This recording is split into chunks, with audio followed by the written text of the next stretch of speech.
Shalom, this is Rabbi Yitzhak Levi unveiling Torah truth on a weekly basis. Thank you for joining us. Today's parasha is Pinchas, based on Numbers 25, verse 10, all the way to chapter 30 and verse 1. I hope you have read your portion for the week, and this way you can join me in the study. Whoever is arrogant is as if he denied God, as implied in Deuteronomy chapter 8 and verse 14. And your heart will be haughty, and you will forget the Lord thy God, which brought thee forth out of the land of Mitzrayim, Egypt, from the house of bondage. We gotta be so careful not to be haughty, because then we're gonna fulfill this verse. Pinchas in Hebrew means as the mouth speaks, mouth of brass, mouth of serpent. Numbers 21 verse 9. So Moshe made a bronze snake and put it up on a pole. Then when anyone was bitten by a snake and looked at the bronze snake, they lived.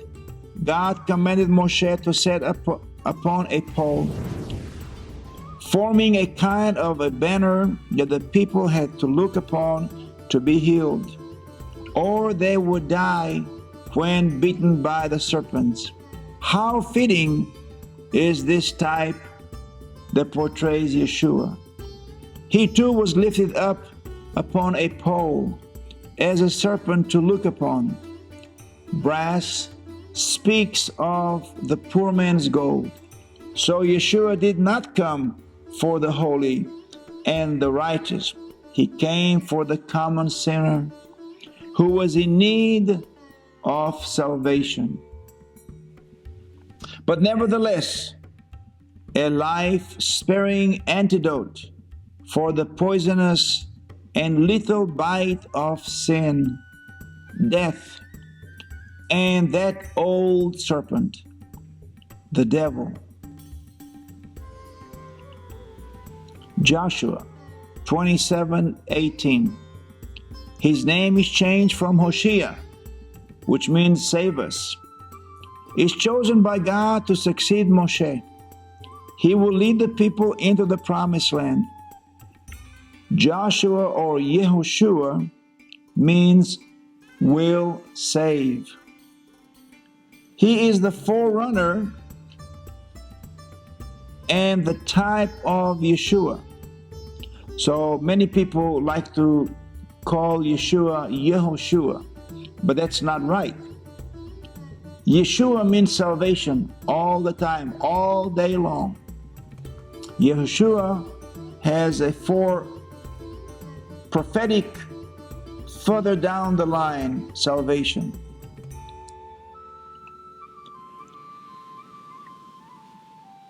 Yehoshua will lead the people into the promised land, and that is what we are waiting for Yeshua to come, to lead us into the promised land, the ultimate promised land. So we have Hoshea, save us, versus Yehoshua, will save us. And then we have Yeshua, which is salvation. And all through the Psalm we find Yeshua, salvation. He was the son of Eliezer, which means God or my God will help. The son of Aaron. Aaron means joined to God. He was the priest, the first priest chosen by God for Israel. And he says about Pinchas, he had turned my wrath away from the sons of Israel, while he was zealous for my sake among them, that I consumed not the sons of Israel in my jealousy. So we need to consider here, is jealousy good or bad? God tells us he's a jealous God. Wherefore say, behold, I give unto him my covenant of peace, shalom. and he shall have it, and his seed after him, even the covenant of an everlasting priesthood, because he was zealous for his God, and made an atonement for the sons of Israel. Numbers 25:11-13. Zealous or jealous. Pinchas witnessed an act of idolatry and immorality. You know the stuff we see from Hollywood on a daily basis? That's what I'm talking about. And he did something about it. He zealously protected God's honor by his bold action. Remember, Moshe and Aaron are standing there looking at the whole scene, and they do nothing. But Pinchas was moved by jealousy for God's honor. Zeal from a biblical perspective is a good thing. The text claimed that Pinchas not only acted zealously, but also was a zealous man. He was zealous for his God, and he had a righteous anger that rose up within him when Zimri and Cosby flaunted their physical and spiritual adultery. The Hebrew behind the word we translate as zeal into English is the word kana. El kana, the jealous God. Kana. The same word describes God being El Kana, which means that God does not want to hide his character. He's a jealous God. He's jealous for his righteousness. Kana is a term that is used to convey strong emotion related to an object or a person of desire. It is always directed toward the object or the person by means of overprotection. I am very zealous over my children. Maybe sometimes to extreme. Every time the phone rings and I'm told it's one of my kids, I'm always alarmed. Are they okay? Because they live somewhat distance from me. This can manifest itself in one of two ways. Zealous for self-interest. That's not good. It speaks of possessing, or jealous for the rights and interest of another for righteousness' sake.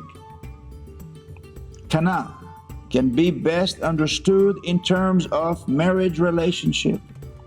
A healthy dose of jealousy or zealously ensures that the relationship remains pure.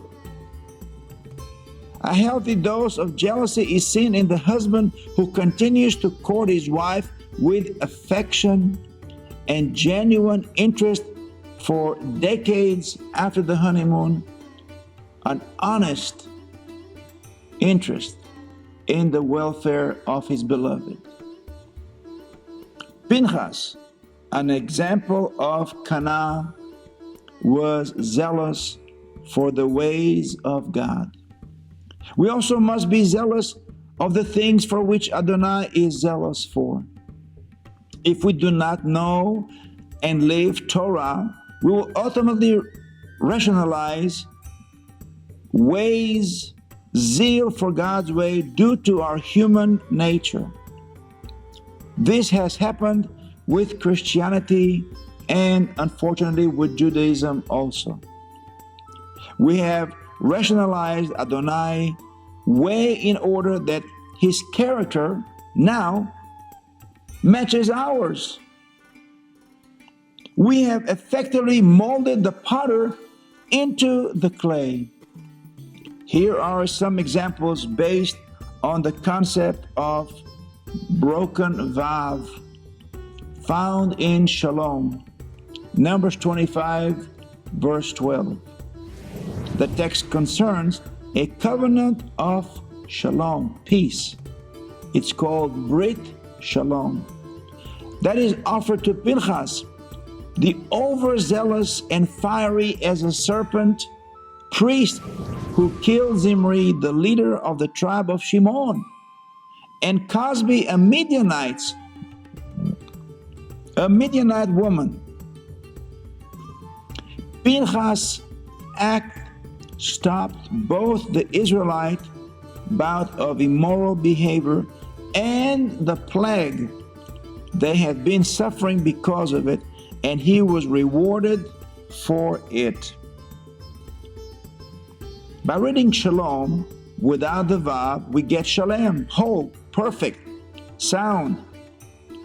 And translate Numbers 25:12, behold, I give to him my covenant of perfection, shalem. Only when he is perfect and not found lacking or wanting. Is zealotry a good or bad characteristic for a person to have, especially for believers? In a positive way, it is energizing. It is purposeful, leading an individual to a powerful personal commitment to an idea, to a person, to his homeland, or to a cause which is above and beyond himself, which might be beneficial to society. On the other hand, zeal can lead to a form of fanaticism, which could prove to be extremely destructive. To fantasize in jealousy could cause a rage and ultimately harm to another.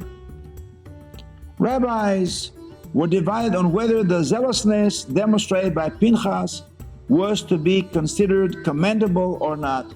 In fact, I found more rabbis who were against his zealousness and for what his act to kill Cosby. But I am not one of those. I believe that based on what God has told him and the covenant he made with him, it was the right thing and it was approved by God himself. On the surface, it would seem that his behavior was indeed to be judged as being commendable, since the Torah quotes God as saying, I grant him my pact of shalom. Because he was zealous for his God. God commands him. Who gives us the right to find flaw with his act? But it is interesting to note, it appeared intentionally in the actual text of every written Torah scroll. Verse 11, we got to look at it closely, and you will know that the Hebrew letter Yod, the smallest little letter in the Hebrew alphabet, in the word Pinchas, is written smaller than the rest of the letters in his name.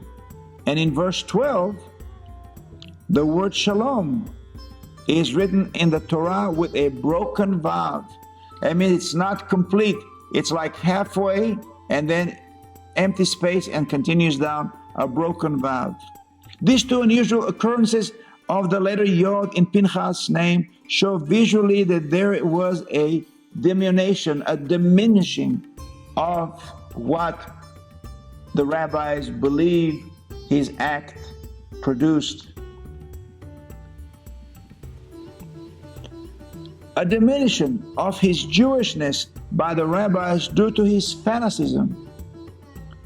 The Yod in Pinchas' name is intentionally diminished in size because he took life in anger and did not wait for the courts of justice. As for the word Shalom, it is written in the Torah with a broken vav. When the vav is broken, it appears as a big, large Yod, because the vav goes from the top of the line to the bottom of the line. A Yod begins from the top of the line and comes halfway, but here the vav comes almost past the half line. It appears like a large Yod.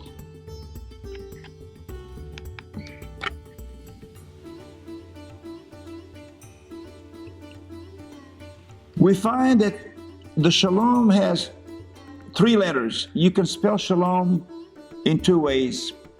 one with a vav and one without a vav. But since we're talking about the broken vav, we're going to use the three-letter shalom, which is Shin, Lamed, and Mem Sofit. And so the numeric value for that is, in the Shin is 3, because zeros don't count. Shin is 300 minus the zeros, it's 3. Lamed is also 30, but it's 3 because zeros don't count. So we have, and then we have Mem Sofit for Shalom or Shalem. So what do we have here? We have 3 plus 3 plus 4. Comes to the number 10, which is the large Yod. Now the Yod is exalted, while in Pinchas the Yod has been made even smaller. In Shalom it is made bigger. And the very fact that we can use numeric value to prove that fact, that God has found Shalom in the works of Pinchas, and we know that Yod, the numeric value for Yod is 10, which is a number of completion, much like the 10 Commandments. So,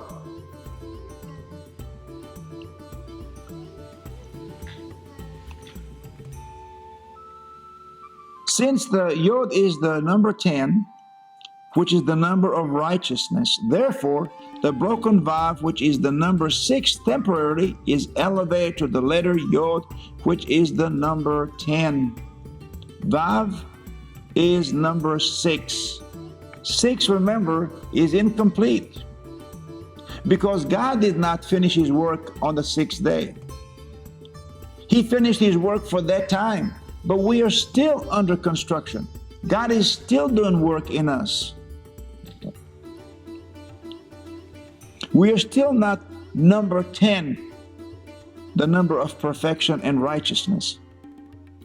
His righteousness that was in question by man, but answered by God. I never questioned God. If God blessed him with shalom, who am I to question whether his act was righteous or not? His righteousness was elevated in the righteousness that can only come from Yeshua. Although Pinchas' act was violent, it brought about shalom.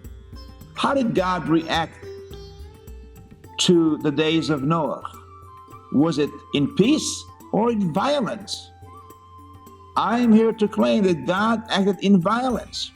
How did God act with the Jewish people when they rebelled and were scattered all over Europe, and they said, we're not Jews, we're Germans, we're Polacks, we're Czechoslovakian?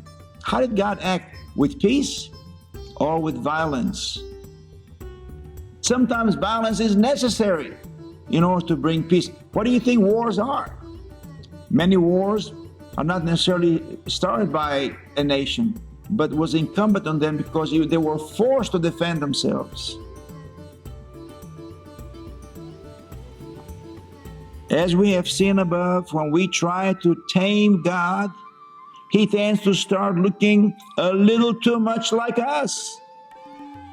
How many of you have heard people say, oh, you know, God, he spoke to me in the shower. Or me and Jesus, we're like this. Many times I will lay down and Jesus comes and starts talking to me, son, such and so. This is blasphemy. It's blasphemy. What we have done, we're trying to make God to be our size. We cut Him down to our size. We must remember that His ways are perfect, and our job in this life is to emulate Him. And sometimes this doesn't set very well with us. We're so eager to look good to others that we begin to say, well, God spoke to me, God showed me, God told me, in order to fluff ourselves and to puff up among our brothers and sisters. We got to be careful. We got to humble ourselves. Why would Adonai use violence in order to bring shalom, peace? In our particular case, Pinchas' act of violence was not only a zealous act, but a righteous act. A righteous act which was met with the approval of God himself. This cannot be interpreted any other way. Immediately prior to Pinchas' slaying of the adulterous couple, to Pinchas slaying the adulterous couple, Adonai tells Moshe to slay all the wicked leaders in the sight of the entire assembly. Imagine, how does God act? Does he send men of peace, or does he act with violence? When Zimri and Cosby had the audacity to commit their lewdness directly in front of Moshe, while his tongue had not yet finished the words to speak to Israel, the zeal of Adonai rose up within Pinchas, and he slew them. How do you think Yeshua is going to deal with Satan in the end days? With peace or violence? The fiery fire of God. We have to reject the concept of Mashiach, son of David. Mashiach, son of who? Of Yosef, or Mashiach ben David? We don't know too much about Yosef, the one who adopted Yeshua. But we do know him to be Mashiach ben David, the warrior.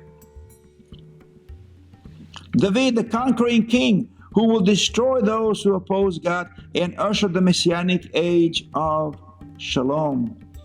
That I'm speaking of, the name David means the beloved. When Yeshua was baptized, what did the Spirit speak to the people? This is my David, my beloved son, in whom I'm well pleased. Yes, he's coming back in the spirit of David to bring violence in order to bring peace for 1,000 years. Isn't this why many Jews cannot accept Yeshua? Because he did not conquer Rome? Israel was waiting for a Mashiach, who was to be the shadow of King David, who took care of business. But this Mashiach that came down and claimed to be the Son of God, he did not fight anyone. He ended up like many of the prophets on the tree. Yeshua did not establish the Jewish Messianic kingdom. How could this have happened without the sword? The word for sword in Hebrew is cherev, but also means destruction. Yeshua, when he comes back, he's going to bring a lot of destruction to this world and to many nations. Pinchas is being praised for partnering with God in protecting his name. If we examine the Hebrew letter Yod, the first appears as unusual small letter like a stroke in the name of Pinchas. The second appears as an unusual large letter in the word Shalom. The large Yod is formed by the broken Vav. God had to interrupt the 6th day, as it were. Remember, he said he's going to shorten the days? That is the broken Vav. God must shorten the days, otherwise no man will survive. No man will stay true to God. So God must break the 6th day, the Vav, in order to bring forth a kingdom of peace, a kingdom of righteousness, which is in the larger letter. Unlike English, all Hebrew letters are actual words. Aleph means something, Bet means something, Gimel means something. They have a meaning and a substance. Aleph is not only the beginning, but also means the highest ranking military person. Aluf, Aleph. Bet, the second letter is house. Gimel, the one who rewards. Dalet, the door, and so forth and so on.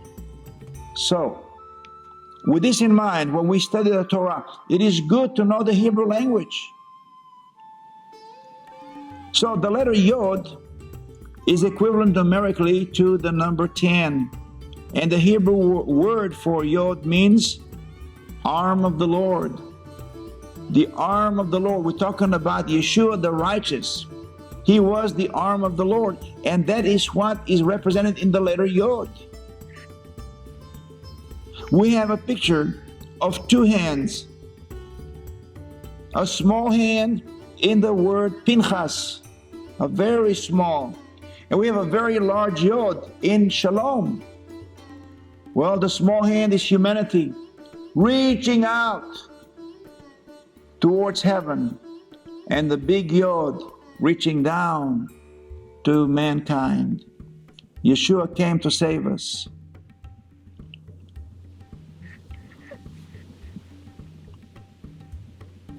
Numbers 25:13. To make atonement for the Israelites and turn away the penalty they were due. Not only does the violent act of Pinchas brings about shalom, peace, but came at a price. Unfortunately, peace is not free. Ask the presidents of United States. Ask the prime ministers of Israel. Peace is not free. There is a cost.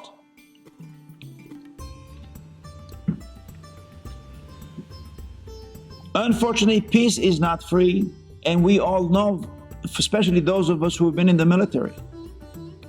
It comes at the price. We can look at the armies around the world from ages past to present. There have been many who have lost their lives or loved ones for the price of peace. And how many hundreds of thousands are left with the scar of war, missing limbs and scarred for life, emotionally and physically. Yeshua also established shalom, but at the price of his life. Just as shalom from the hands of man comes at the price, so too did the peace, the shalom of Mashiach, brought at a price, and we know that price was giving up his life for us. We must establish peace. But we know that peace will cost us something. We must die to self to be united with our God in heaven. Thank you for joining us, and until next time, shalom, shalom.